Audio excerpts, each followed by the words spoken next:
Halo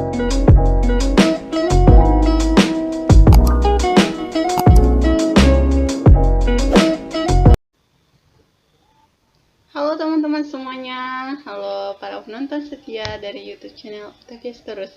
Wah, so udah terkenal gitu ya, padahal belum. Nah, sebelum kita masuk ke topik kita pada malam hari ini, kita akan memulainya dengan pantun. Gimana? Setuju nggak? Setuju dong. Sarapan pagi dengan ketan, setelah itu mencuci ikan. Dengan senang hati saya ucapkan, selamat menonton teman-teman sekalian. Yeay. Ya, pantunnya masih pemula ya teman-teman, jadi harus maklum. Nah, baiklah, kita akan langsung saja ke topik pembahasan kita pada hari ini, yaitu manajemen kurikulum. Manajemen kurikulum. Tentunya manajemen kurikulum ini lanjutan dari bab 8, yaitu manajemen peserta didik, manajemen pendidik, dan juga manajemen peserta didik. Apa saja yang akan kita bahas dalam manajemen kurikulum ini? Tetap saksikan video kali ini. Nah, indikator dalam manajemen kurikulum itu terdiri dari konsep dasar manajemen kurikulum, ruang lingkup manajemen kurikulum, prinsip dan fungsi manajemen kurikulum, komponen kurikulum, perencanaan kurikulum, model implementasi kurikulum, pengembangan isi kurikulum, serta evaluasi kurikulum. A. Konsep dasar manajemen kurikulum. Ada yang tahu nggak teman-teman apa itu konsep dasar manajemen kurikulum? Siapa? Oh, tahu ya. Kurikulum itu merupakan suatu sistem program pembelajaran yang dimaksudkan untuk mencapai tujuan institusional pada lembaga pendidikan. Sehingga kurikulum memegang peranan penting dalam mewujudkan sekolah yang bermutu atau berkualitas. Yang pertama, pengertian kurikulum menurut para ahli. Ada 3 ahli di sini teman-teman yang berpendapat mengenai apa itu kurikulum. Teman-teman semua juga pasti memiliki pengertian sendiri tentang kurikulum, ya kan? Menurut Rusman, kurikulum itu adalah segala upaya kepala sekolah untuk memengaruhi siswa agar dapat berjalan baik dalam ruang kelas maupun ruang sekolah. Kemudian menurut Harold, kurikulum itu semua kegiatan yang diberikan kepada siswa di bawah tanggung jawab sekolah. Sedangkan menurut Ramayulis, kurikulum itu adalah salah satu komponen yang sangat menentukan suatu sistem pendidikan. Teman-teman di sini sepakat sama yang mana? Sepakat dong, semuanya itu memiliki tujuan yang sama, namun diungkapkan oleh ahli yang berbeda. Kemudian pengertian manajemen kurikulum. Manajemen kurikulum merupakan sistem pengelolaan atau penataan terhadap kurikulum secara kooperatif, komprehensif, sistematik, dan sistematik yang dijadikan acuan oleh lembaga pendidikan dalam rangka mewujudkan ketercapaian tujuan kurikulum atau tujuan pendidikan. B. Ruang lingkup manajemen kurikulum. Apa aja sih ruang lingkup yang ada dalam manajemen kurikulum itu? Mari kita lihat. Ruang lingkup manajemen kurikulum itu yang pertama terdiri dari kurikulum tingkat satuan pendidikan atau KTSP. KTSP ini lebih mengutamakan untuk merelasikan dan merevaluasikan antara kurikulum nasional dengan kebutuhan daerah dan kondisi sekolah yang bersangkutan. Rusman mengemukakan bahwa dalam KTSP akan dikembangkan berdasarkan prinsip-prinsip berikut. Catat ya teman-teman, prinsip-prinsip KTSP menurut Rusman. Apa saja? Yang pertama, berpusat pada potensi. Yang kedua, beragam dan terpadu. Yang ketiga, tanggap terhadap perkembangan ilmu pengetahuan, teknologi, dan seni. Yang keempat, relevan dan kebutuhan kehidupan. Yang kelima, menyeluruh dan berkesinambungan. Yang keenam, belajar sepanjang hayat. Dan yang terakhir yaitu seimbang antara kepentingan nasional dan kepentingan daerah. Artinya tidak ada timpang tinggi antara nasional dan juga daerah. Kemudian, dalam konteks KTSP dijelaskan secara operasional oleh Lestari bahwa siklus manajemen pengembangan kurikulum di sekolah terdiri dari tahap-tahap, yaitu tahap perencanaan, pengembangan, implementasi, serta evaluasi atau penilaian. Sadar nggak sih teman-teman, dimana kita sudah membahas jauh tentang kurikulum, pastinya di situ ada tahap evaluasi. Mengapa ada tahap evaluasi? Siapa yang bisa jawab? Ayo, siapa? Tahap evaluasi itu ditujukan untuk mengetahui adakah kesalahan-kesalahan yang masih kita lakukan atau segala tujuan yang kita harapkan. Kemudian penyusunan kurikulum dilakukan oleh satuan pendidikan dengan berdasarkan standar kompetensi kelulusan, standar isi, standar kompetensi, yaitu melalui pengembangan silabus, dan yang terakhir itu rencana pelaksanaan pembelajaran atau disingkat dengan RPP. Yang kedua, manajemen mutu berbasis sekolah atau MBS. Apa itu MBS?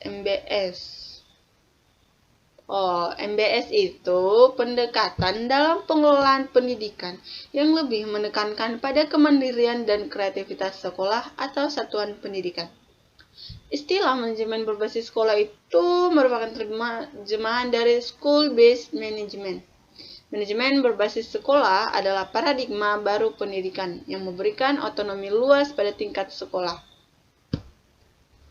Untuk meningkatkan mutu pendidikan melalui MBS, jadi standar pengelolaan pendidikan diharapkan dapat standar yang dapat melaksanakan visi dan misi sekolah, menetapkan tujuan, menetapkan strategi, menetapkan kebijakan, dan program peningkatan mutu lulusan. Yang ketiga, prinsip dan fungsi manajemen kurikulum.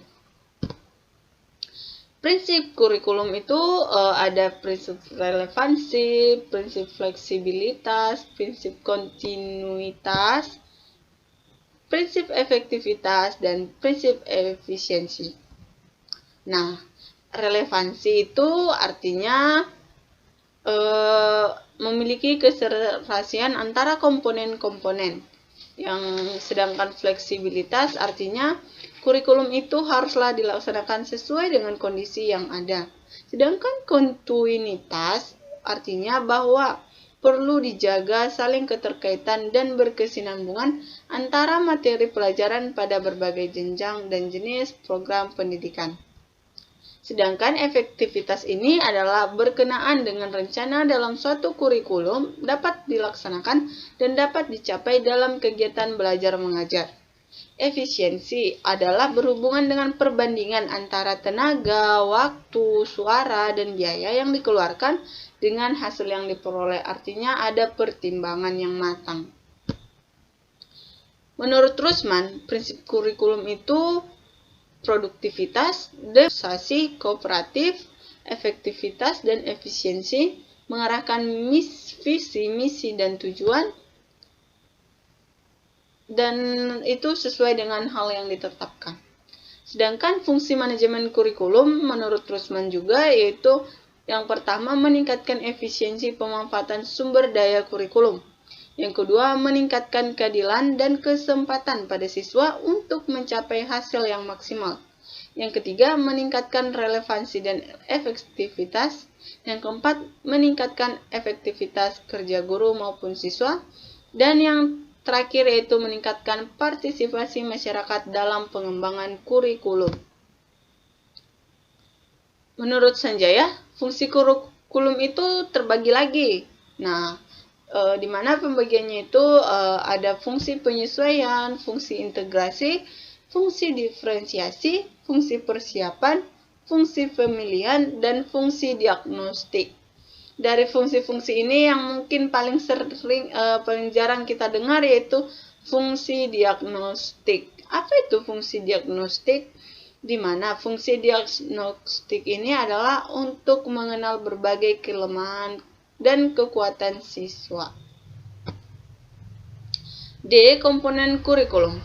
Komponen kurikulum itu ada tujuan yang ingin dicapai, isi kurikulum, metode, serta Nah, yang kelima itu ada perencanaan kurikulum. Bagaimana kurikulum itu direncanakan? Dapat kita ketahui dari subtopik berikut ini. Nah, perencanaan kurikulum itu terdiri dari pengertian perencanaan kurikulum, perumusan tujuan kurikulum, landasan perencanaan kurikulum, dan hanya yang tiga itu. Pengertian perencanaan kurikulum. Perencanaan kurikulum menurut Rusman adalah perencanaan kesempatan-kesempatan belajar. Sedangkan menurut Hamalik, perencanaan kurikulum itu adalah proses sosial yang kompleks yang menuntut berbagai jenis dan tingkat pembuatan keputusan. Perumusan tujuan kurikulum menurut Rusman terdapat 3 sumber, yaitu sumber empiris, sumber filosofis, dan sumber bahan pembelajaran. Sedangkan landasan perencanaan kurikulum itu adalah kekuatan sosial, perlakuan pengetahuan dan pertumbuhan dan perkembangan manusia. Untuk merencanakan kurikulum atau program pembelajaran yang berkenan dengan kebudayaan dan perkembangan siswa. Model implementasi kurikulum.